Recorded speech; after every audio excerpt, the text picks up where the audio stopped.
first one who wants to ask Dennis Skinner a question. Yes, comrade.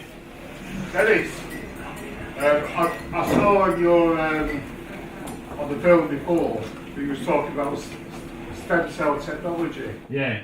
And the way that you beat down Enoch Powell. Yes, he'd only got third reading to get through, and that would have been a different ball game, yeah? That's right. The main question is obviously the technology and the knowledge that we gained from that stem cell technology is helping so many people now. But comrades in this room, as we all know, with cancer and various other diseases, it's helped so much. And yet the Tories would not want to have that in place. No, this was way back in the late 80s, very late 80s, and a woman by the name of Jo Richardson, who was also on the Labour Party NEC, and some of you might remember her, and she said to me that Enoch Powell had got this bill and he'd nearly got it through, and he only needed to get the third reading, and he was going to do it in a fortnight on a Friday, Private Members' Day. And she said, "What can you do to stop him, Dennis?" I said, "Well, I'll try." So when I used to work in the pit, I used to study the Mines and Quarries Act, and people used to think, "What do you do that for?" And I did it to outwit the bloody manager, because he was supposed to know everything about the Mines and Quarries Act. And when I was one of the union men at Park House Pit, I knew a bit more about it. And so, and plus the fact there were no social media then, and no these telephones and notepads. And I could think on my feet, and I used to say, "Well, I think we need 18 men on this coalface." And he said, "No, I think we only need 17. I said, "Well, the cubic feet of 7 yards of coal," I said, "at 4'6" high and a 4 foot cut underneath," I says, "it's da-di-da-di-da." I says, "You know that, don't you?" And of course he hadn't got a bloody clue. But I used to come out winning. And so when I went to Parliament, I thought, well, I wonder what the Bible is in there, and it was called Erskine May.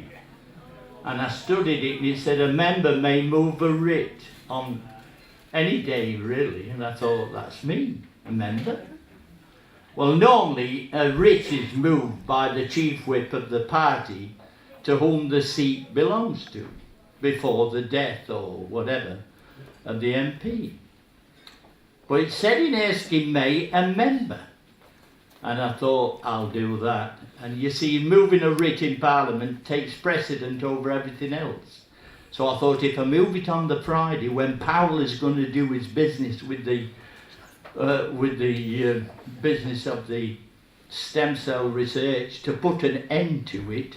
And at that time, you know, there were newspapers, the tabloids in particular, were showing Dolly the sheep. Can you remember it? Yeah. And what they were trying to convey then, the lousy tabloids, is what they do today as well, is that they were trying to convey into people's minds, don't pay any attention to stem cell research, because they've got a thing then, like they have now against global warming and all that. They've got a thing against medical research, in the National Health Service in particular. And I studied it, and I thought, well, if I move the writ and talk all day, because it finishes at 2:30 on a Friday, you know, they don't do a full shift on a Friday.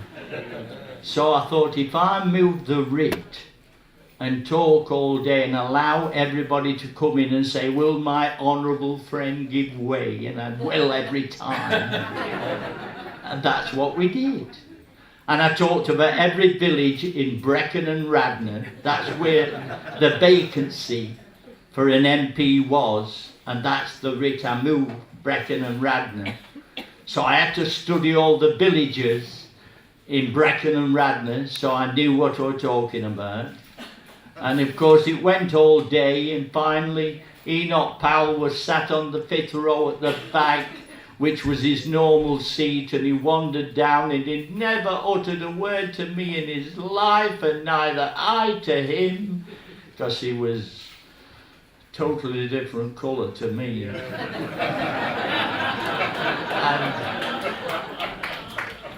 And he said to me as he passed me at 2:30 that afternoon, when all the shit had hit the fan, and he was as dead as anybody could be, he said, "I reckon without you, Skinner." And I just talked the day out. And so now when I look at the BBC, and I saw other week that a man had had some stem cells taken out of his knee and they'd stuck it in his brain and got rid of a tumour. You know, I think what a wonderful day's work. It's without doubt my best day. I mean, I've done a lot of things in Parliament that are memorable, but believe me, that was, without a doubt, best day's work.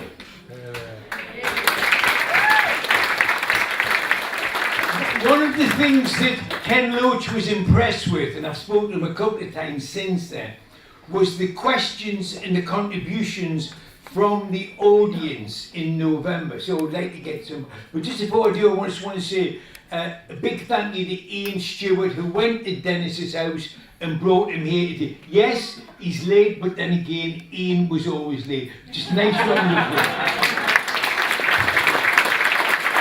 So what this is all about, the Tories are cutting everything in the Salford TUC Centre against unemployment, campaigns, defence the unemployed, those sanctioned, those disabled. And these events are to raise money so we can continue to do it. That's what it's all about. There's councillors here, there's officials. I'm interested, and so is Dennis, your views and any good questions that you can do for them. Anybody got a question? Yes, comrade. Yeah, Just how will your name first, please? my name's Jack Gould.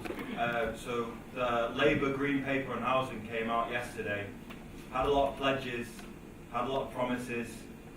I wonder what your general views are on that, and more specifically, when it comes to something like rent caps, it's very good in principle, but how will it work in practice when, if you enforce rent caps, it means that a lot of landlords, for example, will default on the mortgages? How is the Labour manifesto for housing going to work in practice? Well, if they do it like I did, from the 12 years I was a member of Clay Cross Council as a young miner in Clay Cross, for 12 years when I was on that authority, they never raised the rents once. The problem is that the government took over. And that's why my brothers they were made bankrupt for 14 years, because they were on the council, continued after me, and they fought the Rent Act. And every authority in Britain said, we're all going to fight it to the bitter end, because Ted Heath is going to force us to put up rents by £1 a week, way back in 1971. And the Clay Cross people fought to the bitter end. And they were the only local authority that stuck it out. And you know, when the commissioner came to put the rents up for Ted Heath, he never collected a penny. Not one penny from the residents in Clay Cross. And that's why my brothers, two of them you saw in the film, Graham and David, they were made bankrupt for 14 years and kicked off every local authority. But they're still knocking around today, aren't they? And they're film stars as well. That's the policy that I believe in. Irrespective of anybody else, it's me that's answering the questions, not the Labour Party. But believe me, when I've been rebelling in the House of Commons long before now, the one that was always in the lobby with me was Jeremy Corbyn. Isn't that remarkable? On housing and everything else. So I was one of the first to nominate him. And believe me, I've got more faith in him than Tony Blair, whose one big mistake was to take us into war in Iraq. What a stupid idea.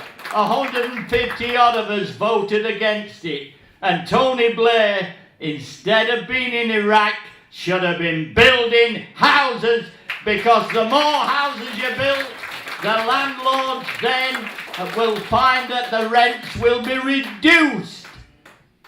And it's the shortage of houses that forces rents up. So the more you build, the cheaper they'll be. Thank you very much.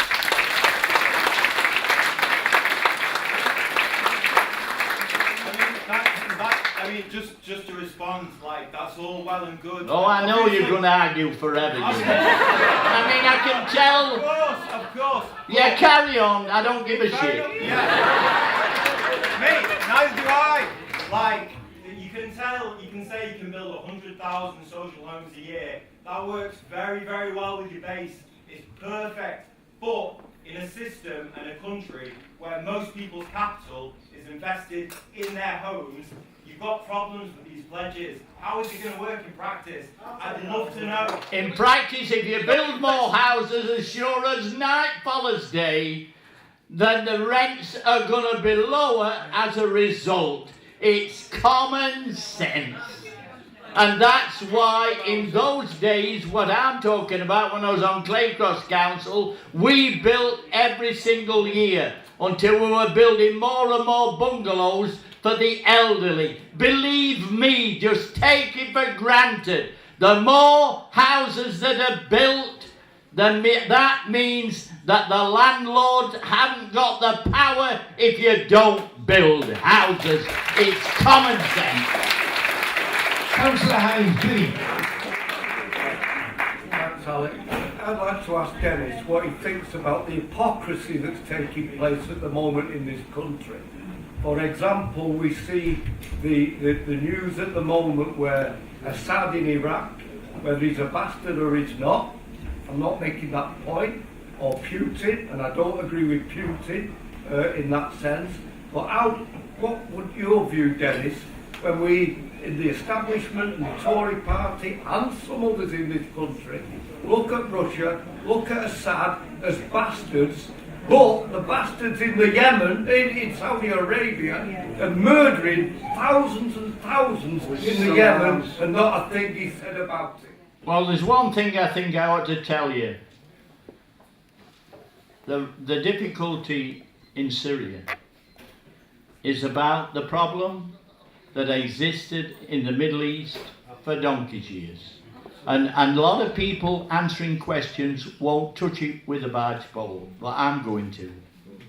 It's always Sunnis versus Shias. And Saudi Arabia is a Sunni country. Syria is a Shia country. Iraq was a Shia country, but Saddam Hussein was a Sunni. Iran is a Shia country. Now, are you getting the picture? Why they line up in different ways in Middle East battles? It's as well that you know, because we don't come, us people, I'm talking about people like you in the audience and me, we are part of 57 Heinz varieties, aren't we? And Muslims are the same. And we have to get that into our heads. Although some people won't utter the words because they don't want to degrade them and talk about them in different ways. The truth is that we're all mainly white in here. Some of us have got grey hair, very grey hair, and some haven't got it at all. But believe me, the battle in the Middle East and the reason you have the trouble in Syria was because of the so-called Arab Spring. Can you remember it? Yes. When they said that the Middle East is going through an Arab Spring.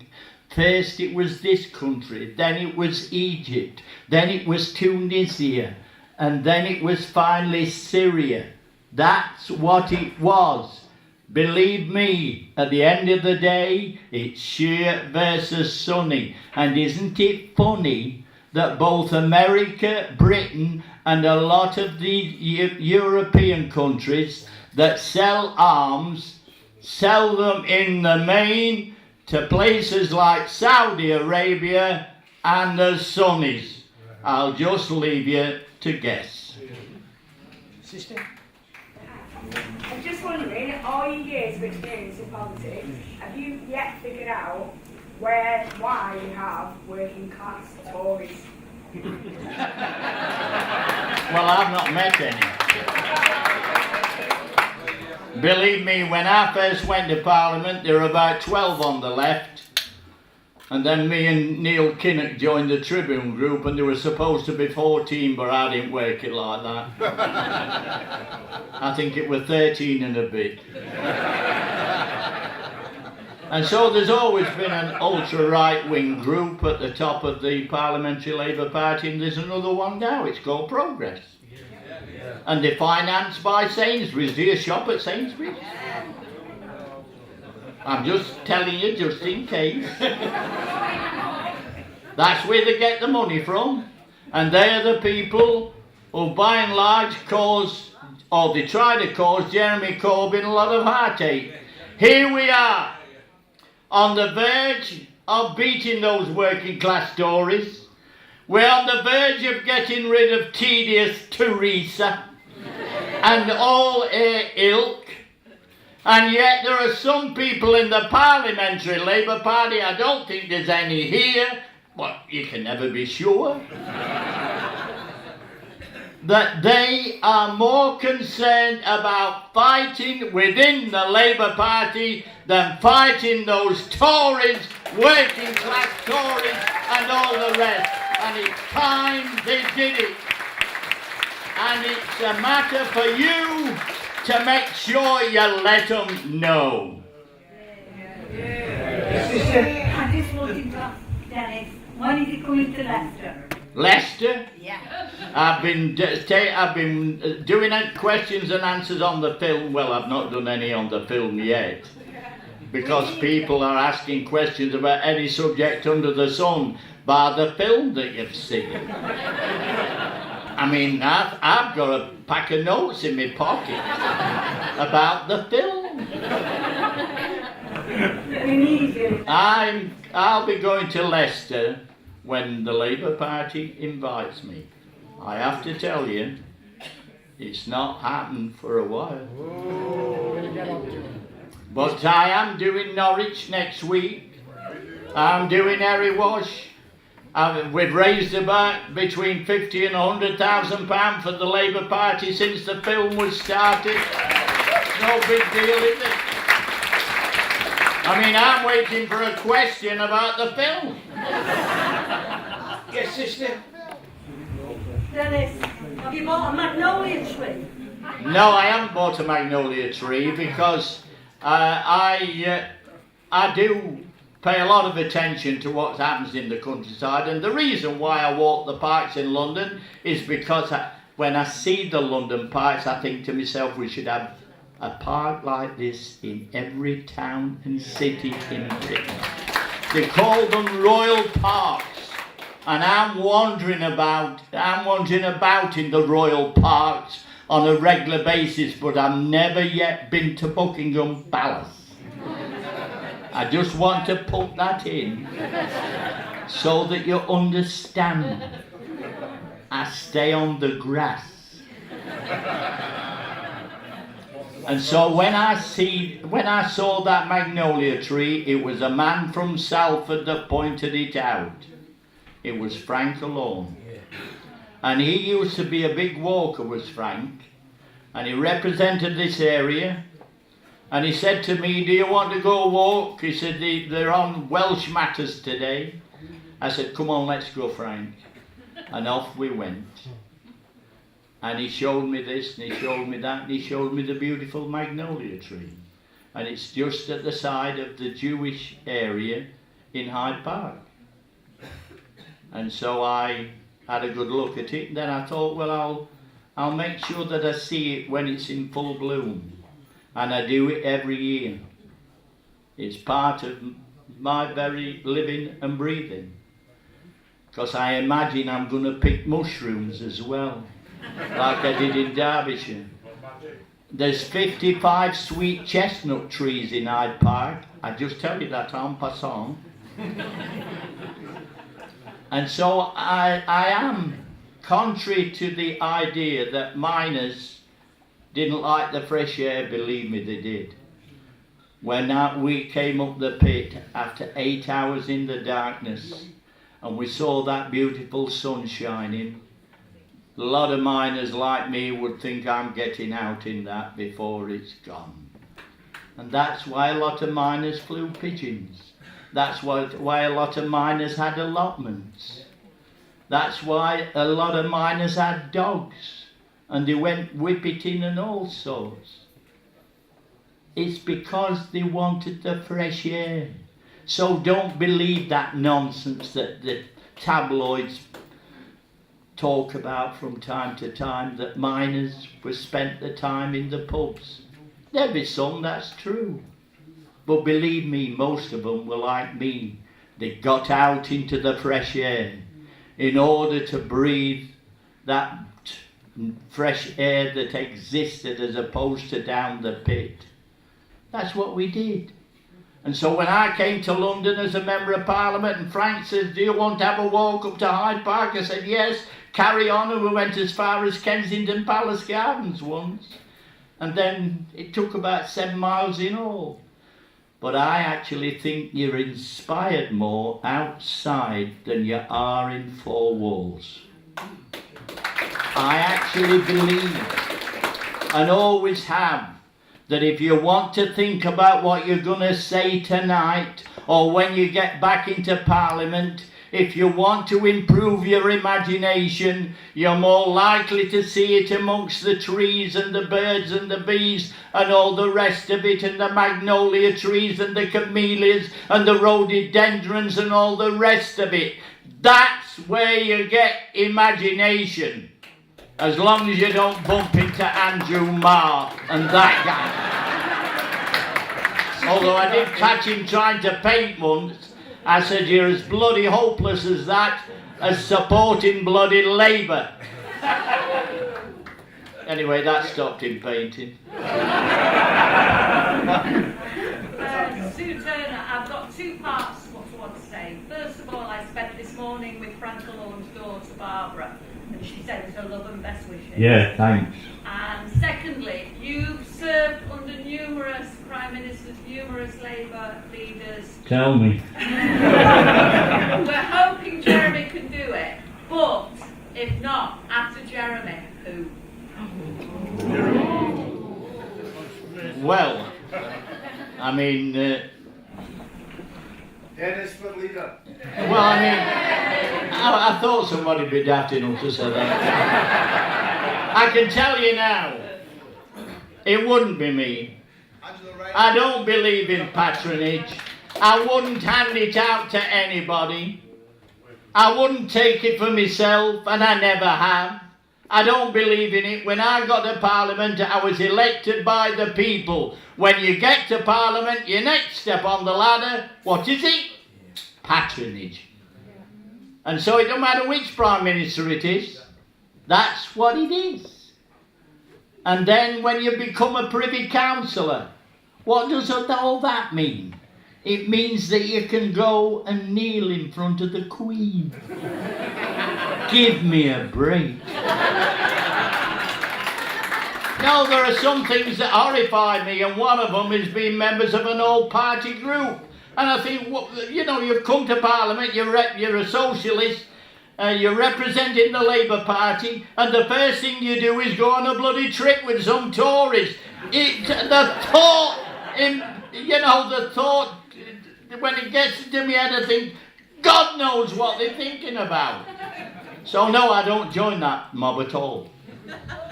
And that's why I've got more time to walk around the parks.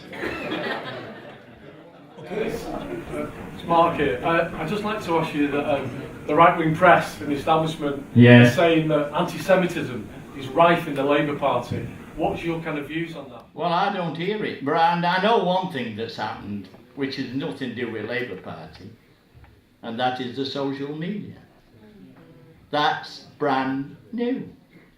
It wasn't there when I worked in the pits. And I remember the first casualty of the social media was a man who was a minister under Tony Blair way back in 1999. And somebody had said in his office, 9/11 is a good day to bury bad news. And they hounded the Secretary of State for Transport, the Tories did, until they got him out. He'd not even sent it himself. And then I thought, should I send emails, Dennis? I thought, if that's it, steer clear. And although they masquerade on Facebook as Dennis Skinner this and Dennis Skinner other, and I've got 100,000 followers, I've never sent an email in my life. That's a fact. And I never will. Do you know what happens when members of Parliament send emails? One of the first things the tabloid press do is to check them. And they're never going to check mine. And I'm one of the few people that the Sun had to apologise for, because they said Skinner says this and Skinner said others, but you'll find him on Facebook. And I made the buggers apologise, because I've had nothing to do with it. There's also a man called the Beast of Bolsover, and he does Twitters. And so I thought on the day that the release was made by Lord Ashcroft about Teddy, about the last Prime Minister, Dodgy Dave, and a pig. And I thought, I wonder what the Beast of Bolsover had to say about this. I thought I'd better check it and see how clever he was. And he said, one little piggy went to market, one little piggy stayed at home, and one little piggy says, oh no, not on the first date. He was clever. He hit the nail on the head. Sister? Yes. There was something you just said. Yeah. But I'd also, I put my hand up with one question, but in response to something you said about patronage, you said anybody that goes to the leader's position is sucked into the patronage. Are you trying to tell us, from everything we know about that man, that Corbyn is going to be sucked into the patronage?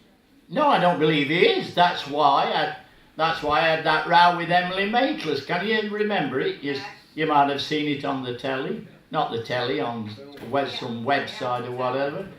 And she said, Jeremy's not giving you a job then. I said, I don't want one. I made it clear to Jeremy from the outset. In any case, I was on the NEC at the time, and nobody that was on the NEC could serve on the front bench as well. Did you know that? No. Oh, well, I'm giving you some real news. That's a fact. And so your Member of Parliament, who I've been with earlier today, a few minutes ago, Rebecca Long Bailey, she knows. She knows I couldn't serve on the front bench because I was on the National Executive. I've been on since 1978. I've earned my corn, haven't I?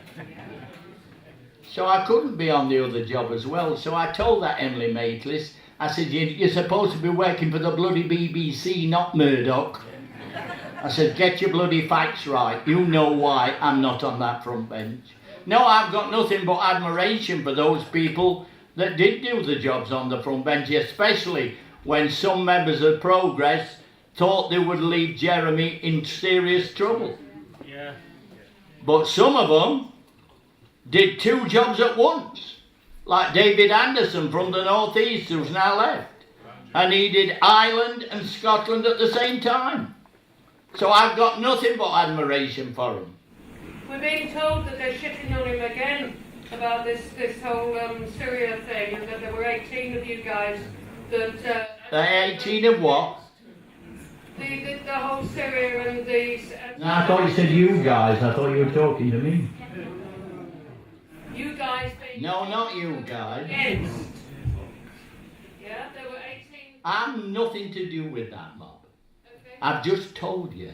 They're financed by Sainsbury's. They're the same people.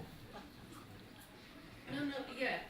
They're the same people who are collaborating with some of the Tories to overturn a decision next week. Yes, I know exactly what they're up to.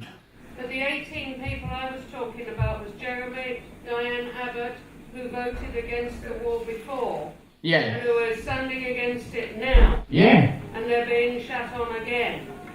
Yeah. And like, what do we do about this? How can we help? Well, I shall do my bit because I'll be walking in the lobby with them. I don't need patronage to tell me that. I know what's right and what's wrong. I know that my constituency voted to come out by 70% or slightly more. Do you think I can do the opposite in the face of all that? Do you think I'm going to line up with Anna Soubry and all the rest of them? Not a cat in hell's chance. Okay, young lad at the back, yes. Hi Dennis, I'm Joseph. I was just wondering, there are a number of young Labour members I know, myself included, who are standing in the elections in a couple of weeks. And as you started your illustrious career as a councillor, I was wondering what advice you could offer to people like me who are entering the world of politics for the first time, as it were, on how to be the best we can be when entering local government effectively. Well, the main thing is to be principled. The main thing is to know which side you're on and not waft in the wind. And the main thing to remember is that when you get on that local authority, there'll probably be some members of the Tory party on, for all I know. Don't have anything to do with them.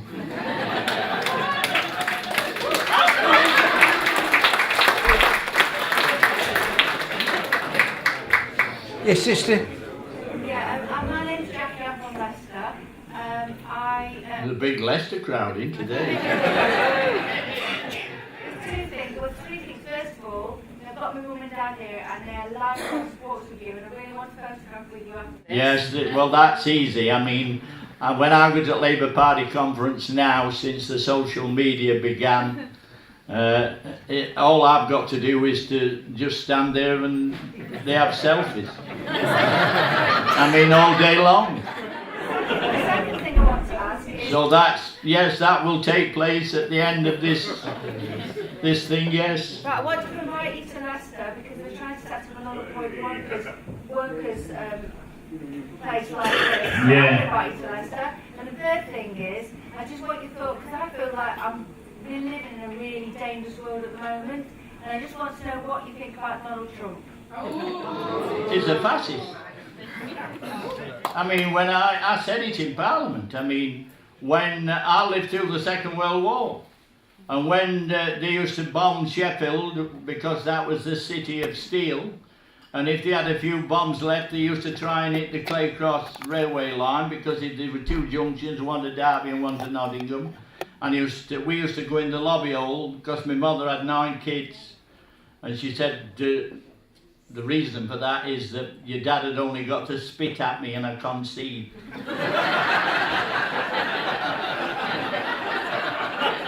Did you see her in the film?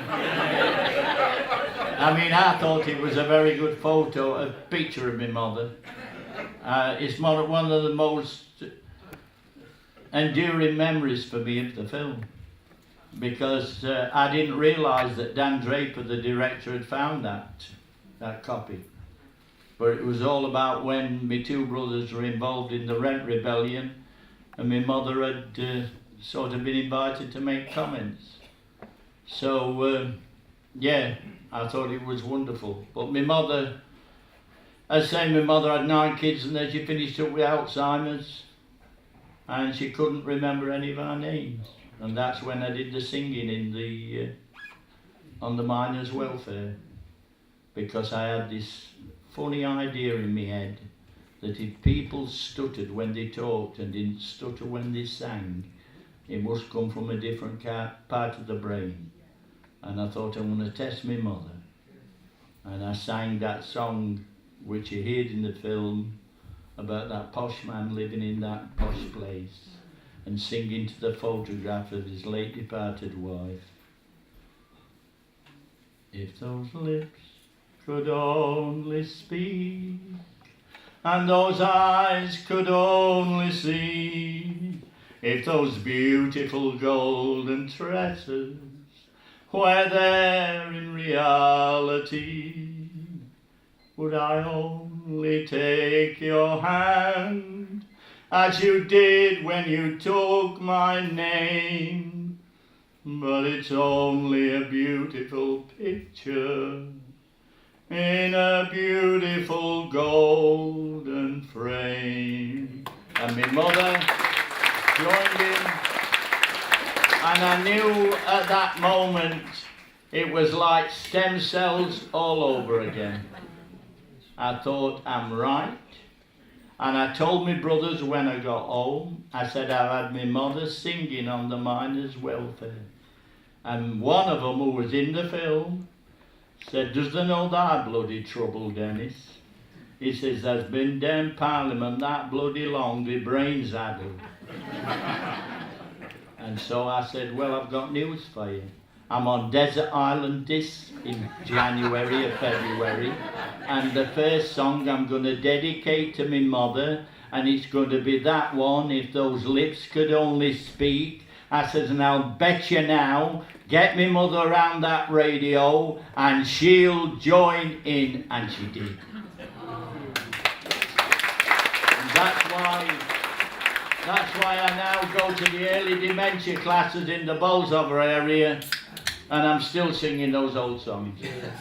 You have to sing songs that connected with the youth, so that if your mother and father that are older than you from Leicester, remember, if they're in that predicament, that's what you do.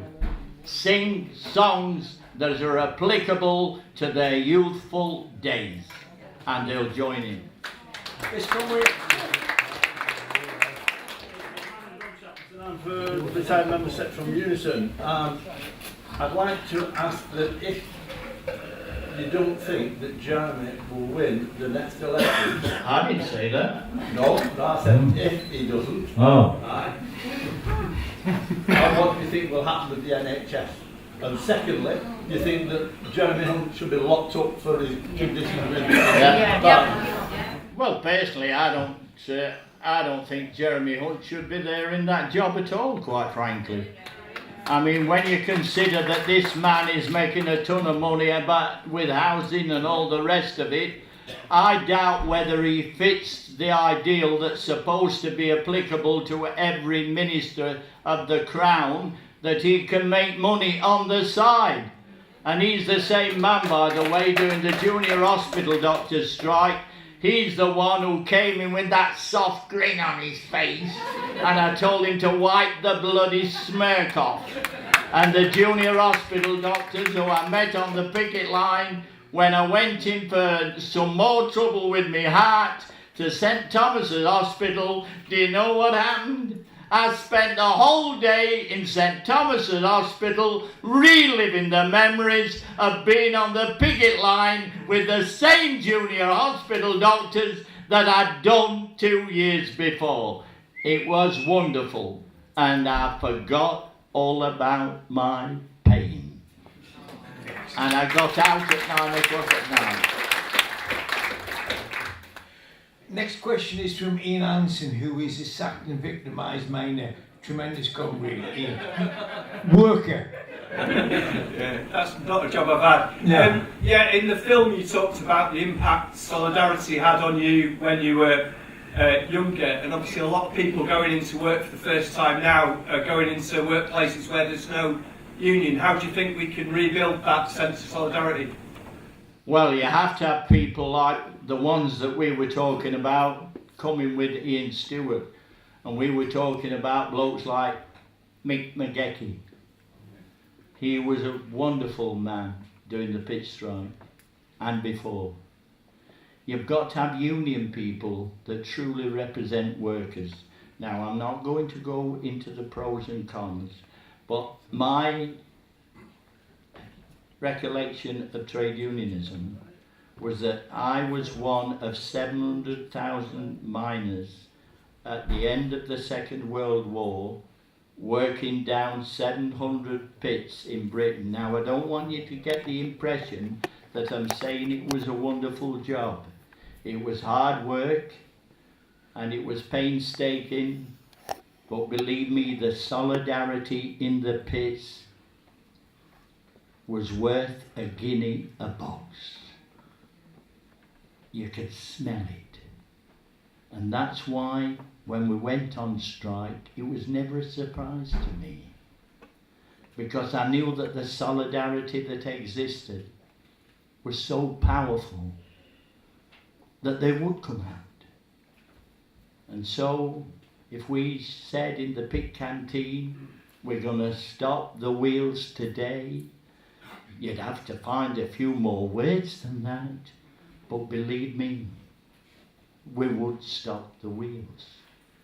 Now, I'm not saying that that can be a mirror for every trade unionist in Britain. But believe me, solidarity is important. We don't get it in Parliament because it's a competitive world. But down the pit, just like the docks, and just like many other professions, that's what it was like. I sadly think today, with only 6 million trade unionists as opposed to the 13 million when I was 800 yards below the earth, it's a different figure. And so we have to win this election, because I'll tell you, there have not been many people like Jeremy Corbyn have a chance to have hold of the tools of the trade in Parliament. We need a good, strong, left-wing leader. And irrespective of what the Tory press say, the man is fit for the job. And I'll defend him to the end. I'm pleased that he got elected. And I'm pleased that he got elected twice. And remember, he had the biggest majority of any leader ever since Clem Attlee. And I want Jeremy Corbyn to remember 1945.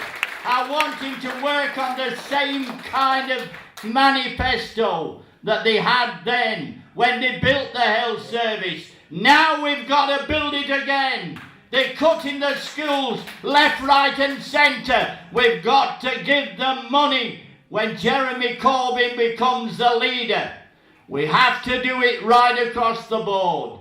And if he does same as Harold Wilson did, do you know what he did once? He nationalised aerospace with a majority of 1. Have you forgotten already? That's what he did. And so I say that when we get Jeremy Corbyn in, he's just the sort of man that would take the risk again, just like Wilson did 2 or 3 decades ago. That's what we need. People with principle. People that are not going to give in to the right wing. People that are not going to take any notice of Sainsbury and his money. He's the only man that's managed to get rid of the £25 million debt that the Labour Party owed. When I was on the executive way back in 1978, we had a £25 million debt with the Co-op Bank. Tony Blair tried to get rid of it. Jim Callaghan tried to get rid of it. Gordon Brown was an expert in money and he couldn't get rid of it. Ed Miliband couldn't get rid of it. And now Jeremy Corbyn has got rid of the debt. A man that can do that can be a good Prime Minister as well. That's what we should remember. Anyway, have we go. Okay, Dennis has done a great job. He's took everybody with him. Has anybody got one last question before we move on? You spoke. Yes, sister. My name is Mandy. In the film... I've got a daughter called Mandy. She went to Manchester University and came back. In the film, you talked about when the miners supported the nurses who were on strike. I didn't really know anything about that.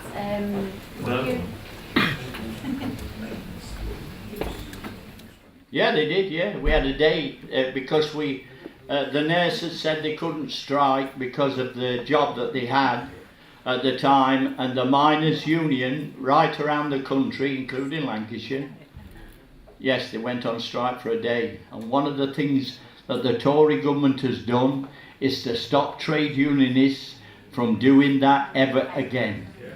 Don't forget that. Trade unionists cannot now go on strike like the French people do.